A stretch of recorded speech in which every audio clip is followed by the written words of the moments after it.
एक बार एक पाकिस्तानी यात्री भ्रमण करता हुआ वृंदावन पहुंचा। उस समय वृंदावन में श्री बाके बिहारी जी के परम भक्त स्वामी हरिदास राम महाराज जी विराजमान थे। स्वामी हरिदास राम महाराज जी का नाम सुनकर उसके मन में एक इच्छा हुई, मैं जाकर उन महापुरुषों के दर्शन करके आऊं। दर्शन की लालसा से वह हरिदास महाराज जी के पास पहुंचा और उन्हें प्रणाम कर कहने लगा, महाराज, मैं पाकिस्तान का सबसे महंगा इत्र आपके लिए लेकर आया हूँ। आप इसे अपने बाके बिहारी जी को लगाना। जैसे ही आप लगाएंगे सारा मंदिर इसकी सुगंध से महक जाएगा। अब हरिदास राम महाराज तो ठहरे वैरागी, उन्होंने उसकी बात की और ध्यान नहीं दिया और अपने ध्यान में बैठ गए।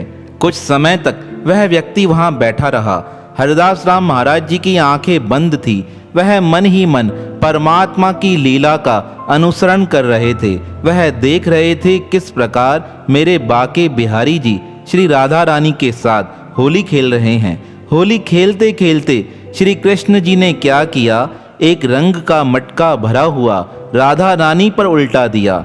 अब राधा रानी विचार करने लगी, मुझे भी भगवान श्री कृष्ण के ऊपर रंग डालना है। राधा रानी का रंग समाप्त हो चुका था। वह विचार करने लगी, क्या डालूं। इतने में श्री हरिदास जी ने वह इत्र की शीशी उठाकर राधा रानी को दे दी। अब ध्यान लीला के अनुसार तो श्री हरिदास जी ने वह इत्र की शीशी राधा जी को हाथ में दी थी, पर जो लौकिक दृष्टि में देखने वाले लोग होते हैं, उनकी दृष्टि में वह ध्यान लीला दिखाई नहीं देती है।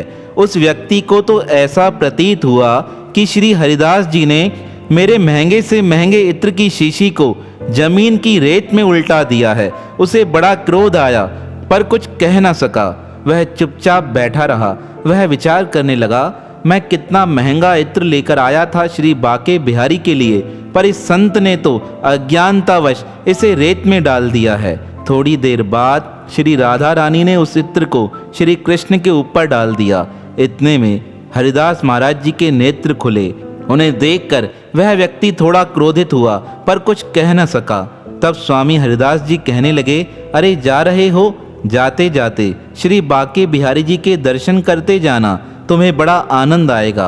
अब वह विचार करने लगा, अब जा तो वैसे ही रहा हूँ, क्यों ना बाके बिहारी जी के दर्शन करता चलूँ। वह जैसे ही मंदिर में पहुँचा, मंदिर में पहुँचकर वह अपनी सुध बुध भूल गया, क्योंकि जो इत्र स्वामी हरिदास जी ने जमीन के अंदर रेत में डाला था, वह इत्र इस समय बाके बिहारी के चरणों में पड़ा हुआ बड़ा सुगंध दे रहा था। सारा मंदिर उस इत्र की सुगंध से महका हुआ था। मंदिर में जाने के पश्चात उस व्यक्ति को ज्ञान हुआ, श्री हरिदास जी ने जो रेत में इत्र डाला था, वह रेत में नहीं अपितु भगवान के श्री चरणों में डाला था।